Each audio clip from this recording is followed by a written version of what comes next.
बंगोपसागर घूर्णिबलय सृष्टि होईछि। एहार प्रभाव रे वर्षार परिमाण बढ़ी पारे बोली पाणीपाग विभाग सतर्क कराइछि। एहा घनीभूत होई आसंता 14 रु 16 तारिख मध्यरे उत्तर बंगोपसागर रे लघुचाप रूप नेबा संभावना रहिछि। तेणु 12 तारिख पर ठारू राज्य पागरे परिवर्तन हेबा सहित 14 तारिख ठारू धीरे धीरे वर्षार विस्तृति बढ़ी पारे।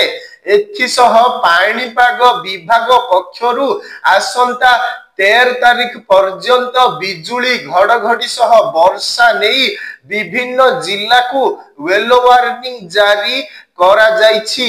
आंचलिक पाणीपाग विज्ञान केन्द्रर सूचना अनुसार बंगोपसागर रे सृष्टि होइथिबा घूर्णिबलय क्रमशः घनीभूत हेब फल रे दक्षिण पश्चिम मौसुमी वायु राज्य भीतर को प्रवाहित हेब।